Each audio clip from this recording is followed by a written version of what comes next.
Hello, Reddit. My name is Penn Gillette. This is my partner Teller. We're Penn and Teller. We've been looking forward to doing this for a while. We heard they got like 2,000 questions, and they've picked 10. So the 10 out of the 2,000 should be really fiercely good, wouldn't you think? Let's hope they are. And I want to tell you that we have our show is coming up on the Disco channel, the Discovery Channel, which we call Disco. It's called Tell a Lie. It's right after Mythbusters on Wednesday night at 10 on the Discovery Channel. Penn and Teller, Tell a Lie. It's our new show, and for those of you who liked Penn and Teller Fool Us or Penn and Teller Bull, it has the same first three words in the title, Penn and Teller. Let's get to the questions. Question number one is from Church, Chyrch. I remember an interview discussing bull. You guys mentioned that the last episode should be about the bull of bull. Since it is unlikely the show will return, not impossible, but unlikely, I'll give them that. Can you give us a few examples of what would be in that episode? Well, we wanted to start out in a general, then there's these. You know, who are these people to answer political and science questions? You've got Carney dirt, Carney trash, finished high school on a plea bargain, no education whatsoever except for clown college. You've got Teller, who does have a higher education from Amherst College in the classics, in Latin and Greek. He was a high school Latin teacher. So you've got two half magicians, one of whom no college at all, the other one college totally out of the sciences. What are we doing talking about that? Then we're going to go through all 87 shows and find the mistakes we made, both logically and factually, and just rip it apart. Now, that's always a pipe dream. I mean, very rarely, I guess the show House and the Bob Newhart show and a few other shows have known their last show was coming well before they did their last show. But on a show like Bull, we could have done another season, but we wanted to go over and do Tell a Lie for the Discovery Channel, so we kind of left that there. And I'd love to do a show just ripping us apart, and also do a show ripping apart things we believe really strongly. We're both followers of Ayn Rand, and that's easy to rip apart. She said a lot of crazy and there's a lot of cult stuff that's nutty there. Love to rip that apart. Love to rip apart libertarianism. Love to rip apart atheism. Love to rip apart modern art and modern music, 12-tone music, and some free jazz. All the stuff that we love, we would love to have a chance to rip apart. So that's some of the stuff that's going to be on this show. But we didn't do the work because we weren't going to do the show. If we ever do the show, we'll do the work. Here's the second question.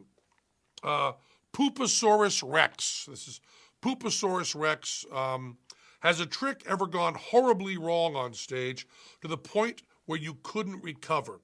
Has a trick ever gone horribly wrong without the audience having the slightest clue? Teller's fond of saying that magic is binary. It's either or. You don't have a magic trick that kind of fools you. It's a house of cards, and if the whole thing doesn't fool you, you might as well not do it. We also do stuff that's supposed to look dangerous. We point guns at each other, put nail guns through my hands, Teller swallows needles. So there is a moral and artistic and self-preservation reason to not have things screw up. There's been some bragging lately. David Blaine and Chris Angel do this bragging stuff about discomfort, bragging stuff about being hurt. I used to do card tricks. Now I hang my fish hooks by my I used to do card tricks. Now, coincidentally, I can hold my breath longer than anyone in the world because I used to do card tricks. I don't know. I'm in a box with my own and I'm either eating or not eating, depending on what country I'm in. My idea about that is that when especially your classic nerd, covers himself with rubber cement and runs around saying he's a horrible burn victim, which was certainly your whole junior high experience and a lot of mine. That is not, no matter what Hillary Clinton says, the video games that celebrate that kind of excitement are not celebrating death. They're not celebrating pain. They're celebrating health. You rip that rubber cement off and you're okay and you're healthy and you're feeling fine. What makes the stuff beautiful is the fact that it is a trick. It's not beautiful if it's real. If you're really in a box full of your own, that's not beautiful unless you're going to the moon, unless you're doing something during it. It's not beautiful. Pointing guns, shooting them in each other's face after they've been signed, and the audience knowing that's completely safe, that's where the beauty is. What you want out of art, what you want out of life, what you want out of sex is for the visceral and the intellectual to collide as fast as they can. When you're on a roller coaster, your guts tell you we're going to die. Your intellect tells you if everybody died, their insurance rates would be too high. They couldn't keep the park open. So that's what you're trying to do. So with our stuff, if we were doing stand-up comedy, you can have stuff that kind of works and keep it getting better. But if you're doing stuff that's supposed to look dangerous, it's very important that in our entire career, we've never been hurt. I mean, sprained ankles, little cuts, discomfort. I mean, the leeches were horrible. The bees were horrible. But nothing life-threatening. If you want life-threatening, don't go to a magician. Don't even go to Chris Angel or David Blank. Go to like NASCAR or something. There are places where people get hurt, and I avoid them. I don't want nothing to do with that. I want it to be a celebration of that. All that having been said, there's nothing we've tried that we haven't up. We try to make sure we don't up enough that people are injured. Not us, not our crew, not the audience. But we make very big mistakes, and we've had the one where we put Teller in the water tank and he drowns. We've had that just canceled. We've had that when I looked backstage, did the introduction. You were supposed to wheel out. You didn't wheel out. I was out there talking about what was in the news, and then Teller came out and did the next bit. We had another time with the water tank where there was a crack in it, and as he's supposed to be drowning, the water was just coming down like this, so he's no longer going to be within the fiction of this drowning. So we had a crew guys doing a bucket brigade, pouring water in on top, which kind of made the whole make-believe very, very complicated. There was one time that I was on top of a mirrored platform doing a routine and really selling it. It was a great, great trick. There was a mirror platform. You thought you were seeing under it. You couldn't. One of the best use of mirrors ever. I dropped a prop, walked out behind it, and gave away the whole trick, boom, instantly. So yes, we make mistakes, but we will never make mistakes where we get hurt. I think that's all I want to say on that. But things go horribly wrong. And as far as, I don't think we've ever had a show where we felt everything went right. We're happy with them. But you're always trying to get them a little better. As Michael Goudeau, our writer on Tell a Lie, said, doing the variety acts is for people who watch the movie Groundhog Day and think it looks like a great thing to live that way. Star Vixen, on your show, was there ever a segment that you regretted doing, whether because of backlash or because of your own personal beliefs? Was there a segment you did that opened up doors to new interests, hobbies, or causes? Thank you. Well, thank you for saying thank you, Star Vixen. Yeah, I regretted doing the hypnotism show because I thought it was a bad show. I thought that we didn't really have a strong point. We weren't incorrect, but what we ended up doing was so mushy. And we pushed hard to do the hypnotism show, and that was a mistake because it wasn't a good show. There were filler shows we did. The show on breasts, as much as I love breasts, we had nothing to say there. The show on hair was a very good show, but it had nothing to say. About every season we would do, for budget reasons, one or two weak ones that weren't really political. And I think, without exception, I disliked those. I think the worst show we did was the Good Old Days, where we kind of made fun of people who we didn't want to, but we had to get our show out, make fun of people who were just obsessed, and people who are obsessed are our favorite people. There is no scientific point, philosophical point, or that we made that I think is wrong now? No. Everybody brings up secondhand smoke, and that's not true. What we said on the secondhand smoke show was that the government should not be part of regulating it, and that the studies at that time weren't conclusive. There then were studies afterwards that showed a lot more of that, but we weren't actually wrong. And what we've tried to do is we've tried to pretend we had one we were really wrong on.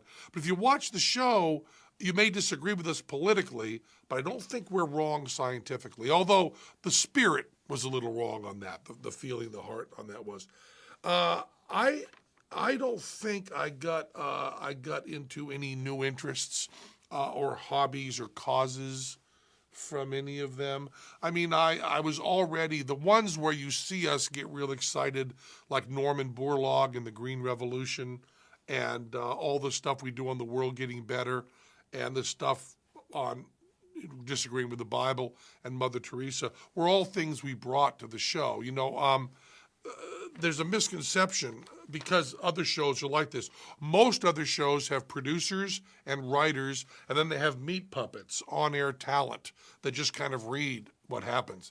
And I think in that case, you can have a lot of stuff to learn, but we were the producers, we were the writers, we worked on it from the beginning, so it's very hard to surprise yourself. I'm not saying we did it all ourselves. We had wonderful researchers, wonderful producers, directors, writers, all that stuff. But we were kind of in the trenches, so we're not going to be that surprised by things. Although I will say the PETA show, we knew PETA was a up organization, but man, the stuff we found on PETA was so much heavier than we thought.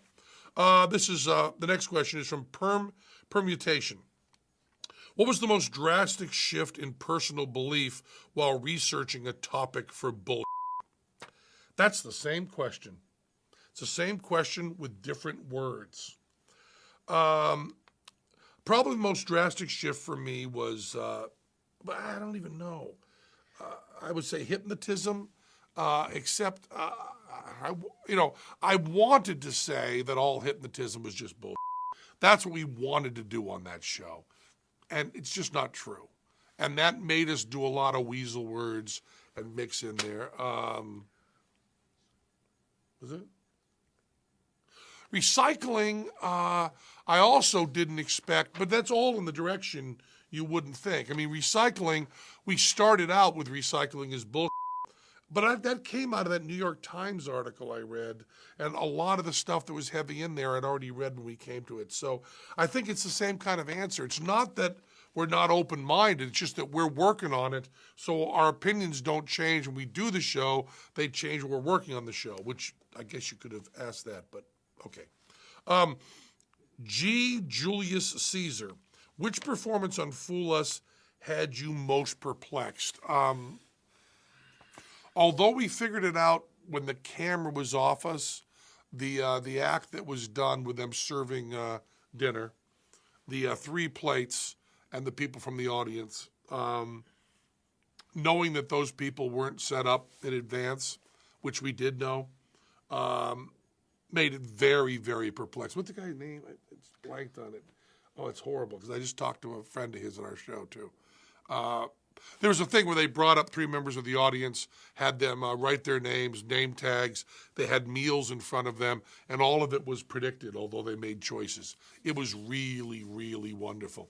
And then the card tricks, the one that the guy did where the card, my signed card was sealed in a deck, was really, really perplexing. I think the answer is that of the 9 people that fooled us, I think that 8 of them had us deeply perplexed, and one of them might have been a little bit of a weasel call. But we were very perplexed by this stuff. There's really no hype or jive on Fool Us. We are out there. We don't see the rehearsals. We don't know who's going to be on. We know what trick they're going to do. We get no help. We sit there. We got a couple of minutes, and we do our level best. And there's even great acts like Piff the Magic Dragon that we wanted to fool us so that we could come to Vegas because we love them. We didn't cheat at all. If anybody that we said we were perplexed by, we were perplexed by, with a couple of with a couple of exceptions where it's just because there's a nebulous area of ruling where it wasn't quite as satisfying as some of the others. But for the most part, we were fooled by the stuff we were fooled by. Let's see what Raktoris, would you say Raktoris? Have you ever not been able to master a trick, as in you knew the specifics but couldn't perform it because it was too hard or quick or something along those lines? As I've gotten older, my thumbs have been getting bad. I don't know whether it's hereditary or whether it's because of overuse, lots of juggling, lots of juggling and lots of sleight of hand. But sometimes I don't have a radius on my thumbs that I'd like to have. So there's been a couple of, I'm very interested in card stuff, and we've been doing less card stuff, possibly because we're playing bigger theaters, possibly because we have less interest. I don't know Teller's reasons, but my reasons are I just can't use my hands the way I used to. I also am practicing juggling less because I can't use my hands the way I used to. And Teller's not comfortable hanging upside down as much as he used to be or sliding around. That's just simply getting older and slower. But the real question, well, I was going to get to that. The real question is we don't usually work on stuff where the trick gets accomplished by real borderline razor edge skill. As a matter of fact, nobody who does stage stuff is really on the edge there. You simply can't be. To have this explained, read Steve Martin's book, Born Standing Up. He has a whole paragraph in there about how it's easy to be great, it's hard to be good. That explains this very well. We've got to be good every night, so it can't be on that razor's edge. We can't have the one thing we're able to do one night out of 10. We have to be able to do it all the time. So most of our stuff that we fail at before it gets there. And we put a lot of money. We had this great idea of Teller walking on water. It was a not the jive swimming pool or lake thing where you can see it does fools nobody. And then one person going, I wonder how he did that. But nobody gets fooled by that. But it's up on YouTube. You can see other magicians, walking on water. And it's totally jive. It's really like, 6th grade Magic Kid stuff. But we want to do something hipper than that. We want to take a really powerful fire hose. We wanted to turn it off, then turn it across, shoot it across the stage, and then have Teller step up on it. And just standing on there kind of surfing on this walking on water. And we loved the fact that it was biblical illusion, but brought up into not exactly what you expect. When they see the stuff's so sucky. But when you, not walking on water like that, but really walking on water in a dynamic and loud, and the hose was beautiful. And we actually had not just one way to do it, we had 2 ways of doing it that were both pretty close. They seemed pretty close, and they never looked good, but they looked like they could look good if we kept working on them. Because the way we work on stuff is really, there's this thing we're doing where we're dressing a cow up like an elephant and vanishing it surrounded by the audience. We've been working on it 3 years now at like $100,000. The sawing we do in the show, that was a couple years and a ton of money. We worked on the bullet catch for 2 years all the time. Was it longer than 2? Yeah, about 2, maybe a year and a half.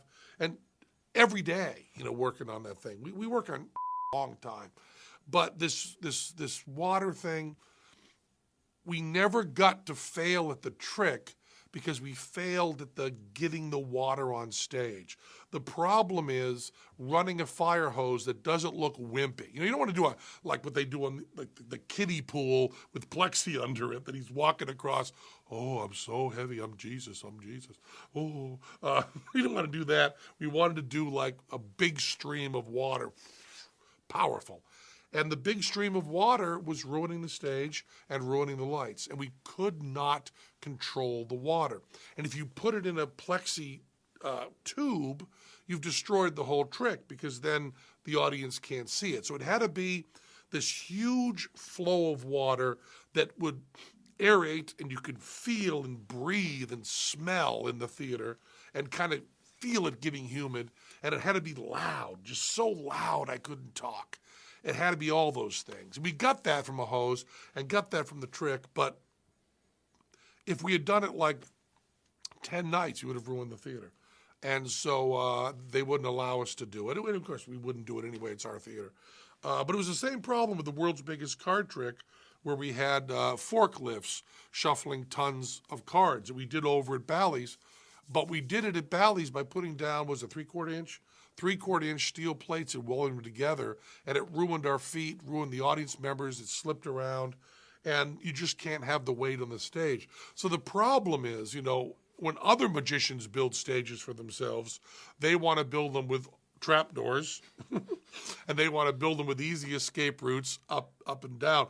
If we got to build our theater from scratch, we'd want to build it waterproof with a lot of troughs, and we want to build it with a lot of heavy stuff so you bring heavy machinery and water on stage.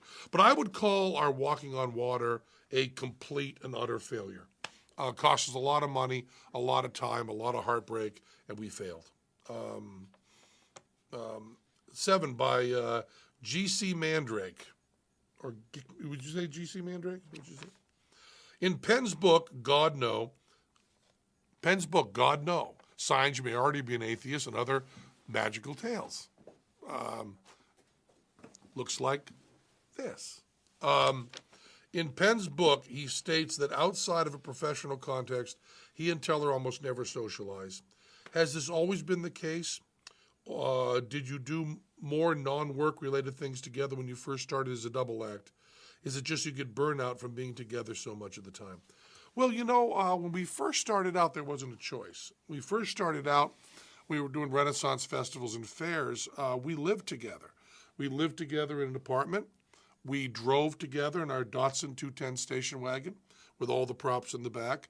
We stayed we shared Motel 6. We shared rooms together. If one of us wanted to have sex, the other one had to walk around the parking lot. I mean, that's what we would do, just walk around the parking lot for the amount of time it took for sex to happen.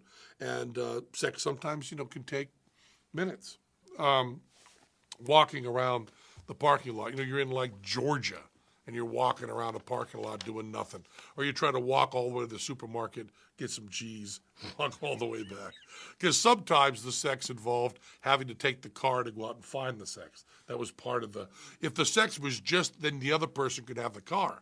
But if there's prowling involved, which there sometimes was for both of us, then you got to take the car, and the other guy's just sitting in the parking lot of the Motel 6 in Indiana. We lived through that.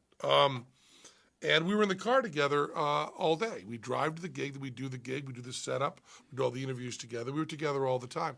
But that's not really the issue. We didn't really get sick of each other.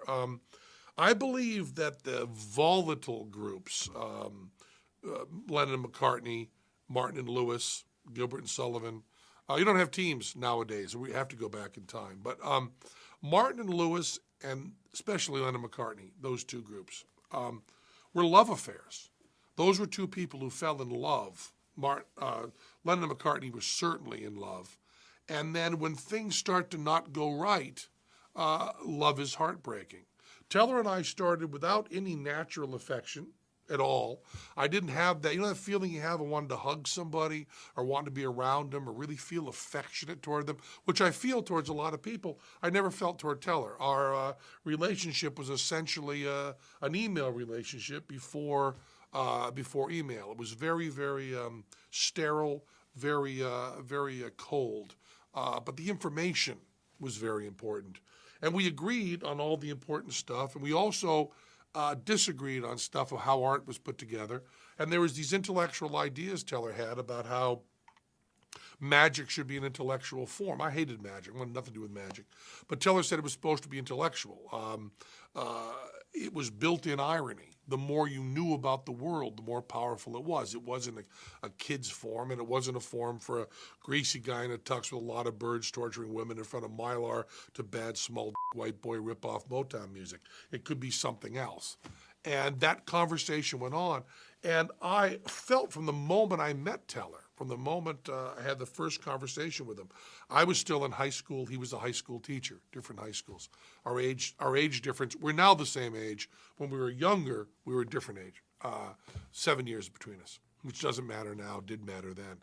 Because when you're 17, 18, and your business partner is 25, that's a big spread.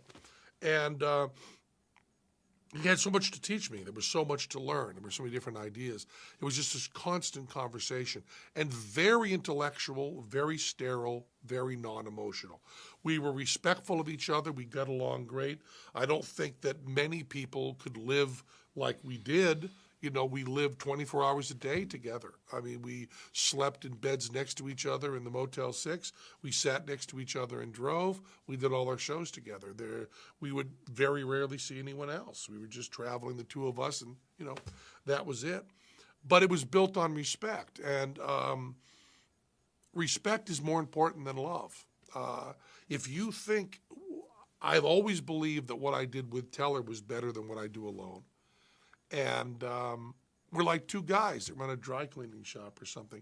And we don't get along. It's not bad at all. We kind of assume we're not going to get along. We're business partners. So the guy who cleans the Slurpee machine pisses you off. So what? He cleans the Slurpee machine. You deal with it, you know. But all of that having been said, and all those answers we give flippantly, over all these years, I mean, he's certainly my closest friend. I mean, there's no doubt about that. But all that's in spite of all the affection and stuff. It's time and it's respect. And you know, when our parents died, you know, we went to each other. When my children were born, I think Teller was after my wife and I, you were the first one to see my children. My children deal with him as though he's a family relative. They brag about him in school. They see him as a relative. So. Having said that, over all these years, there's a certain level that it's not true. But it starts with respect and then builds from there over time. It doesn't start with that kind of cuddly Lennon-McCartney feeling. Game Lord 12. I remember in one of the early episodes of Bull, you said that people appear on your show to discuss their side of the topic that you are attempting to debunk because they truly believe they're bulletproof. Out of all the topics you covered on bullshit, which is the one that you absolutely cannot believe that they thought what they were doing couldn't be debunked? The what?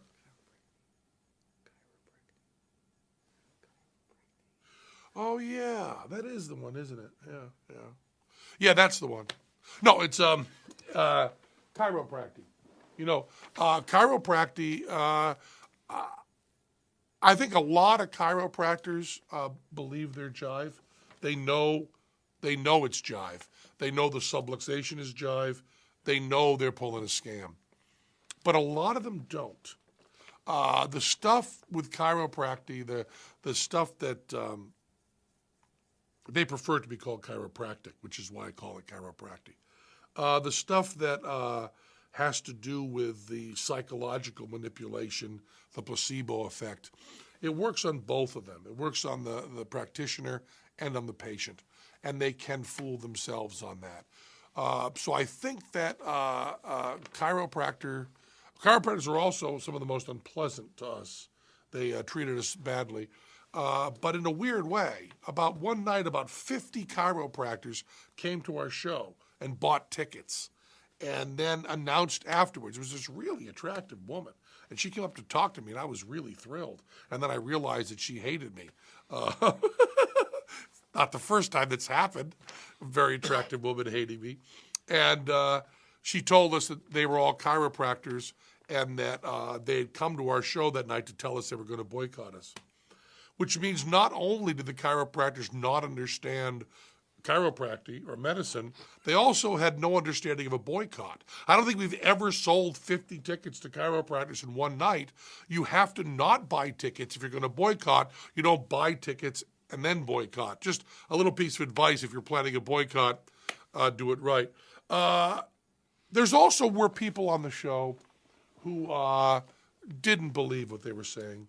And I think it's important to say that. In my idealism for the way this show was done, everybody believed it. It was the marketplace of ideas. But when we did the thing with the people going down to South America or Mexico. Remember that? Climbing up the pyramid type things, that they were going to hear voices and stuff. I talked to those people after. I wasn't involved with them during the show. We keep separate.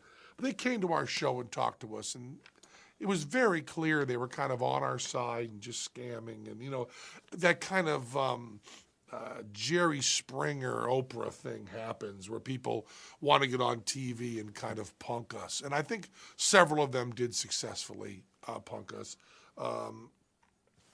That's okay. We get beat now and again. And it was interesting that the creationists, we tore at the creationists new, and all they were worried about was how they looked on camera. They wrote us really angry letters that we didn't let them fix their hair enough before they went on, and the angles were unflattering, which isn't true, by the way. We made those creationists look as good as they could fucking look. I mean, the raw material was not there, but it might be a case of a self-image being different. But it was funny how people seem, and I don't know, this says a lot about our culture, I suppose. If Andy Warhol were alive, he'd have a lot to say of it. But many people on our show cared more about being on TV than the information they were talking about. And that's the worst thing I can say about bullshit, because ideally that would have never happened. But most of the shows were honest and from the heart, and both sides were speaking honestly and clearly. But once in a while, something slips through. You win, lose, you some. Mr. Has there ever been anything you wanted to do but not allowed to do because it was too controversial? I assume this is about bullshit too. That's certainly happening on Tell a Lie. On the Discovery show, we fit in more. Discovery is a science network, and we want to do a science show. And on bullshit, they do fiction, they do Dexter, they do great shows. They don't do our kind of shows. We threw a lot of nudity at it, we threw a lot of obscenity at it, and tried to slide by. But most of the stuff they didn't want us to do was not because it was controversial, but rather because it was too sciencey. The stuff that Discovery will jump at us doing. For instance, we had to fight really hard to do our anti-vaccine show. That was the last show we did. And we fought hard to do it. Now on Discovery, they love that. They love the stuff that's deeper. They love the stuff that's smarter. We can go with that. But on bullshit, it was always, how can we make it funny? That all having been said, after we did the Bible, after we did Mother Teresa, and after we did the Vatican, bullshit, all three of those, Showtime asked us not to do any more on religion. And it's their network. That's fair. And you could say we'd done enough on religion, but we hadn't. If we'd been doing the show on our own with no constraints, religion would have come up, a different aspect of it, I think, every year. They thought it was enough. That was fine. Fed. They said it was enough. That was fine. They also did not want us to do Scientology. They did not want that done. And I was fine with that. Other people felt that we should have done Scientology. But I believe that everybody knows Scientology is bullshit, except for the 1,000 people that are involved in it, the 1,000 people that are sucked into it. I think everybody else knows it's bullshit. I don't think anyone takes, did anybody take Travolta and Tom Cruise? His belief in that stuff seriously? Don't they all just kind of go, yeah, great, Tom? I don't know. That's my feeling on it. And also, South Park just went and creamed us. They did a better job on Scientology than we were ever going to do. They did a better job on Mormonism than we could ever do, did a Broadway show on it. And although we are supposed to be the experts on John Edward, and we're supposed to know cold reading, we did the best show we could on that, and South Park came in and did a show that was 1,000 times better than ours. There's no reason to watch the bullshit John Edward, because the South Park on John Edward, we can't even see them from where we are. They were so good. Penn, any government or political backlash on your TSA grabbing blog? That's Karate Explosion that asked this. Karate Explosion. The TSA people, we give out in our show, we sell little metal Bill of Rights that set off the metal detectors. And when I go to TSA, I don't know if you get it, but I get dirty looks pretty often from people. I also get people that are going, okay, we like your show, they're kind. But I get some hostility. And when I went in, and the guy, grabbed my, and I called the police on him. The sad part is not that my stomach growled. The sad part is not that there was government backlash. The sad part was they wanted to treat me special. After I wrote up the blog, and this is not, don't grab my junk. This is back when it was hard to do. Like 2002 was when I did it, when everybody was still gung-ho on, 9/11 happened, so let's grab each other's which I'm all for. That would be a good protest against Islam. But in this case, it was for security, which totally against airport security. If you want, you can read my Bacon and a Kiss airline, which is well covered in the book. The heartbreaker, as Bob Dylan would say, now is the time for your tears. It's not that they treated me badly for that blog. It's that they treated me well. After I wrote the thing about my being grabbed and calling the police in, TSA got in touch with me and asked me if I would just call them before I came to the airport. They would put me through a special line so this wouldn't happen again, that's heartbreaking for them. I will say, for myself, I refused any special treatment. I go through the line just like everyone else. I go through the line just like everyone else in first class. I don't want to lie. We do go first class, so it's better treatment. But I didn't go to the special, you're making waves, so we'll have you treated. And I don't even know what special treatment they were offering, but it sickened me that because I'm on TV, they were willing to give me special treatment. It's horrible.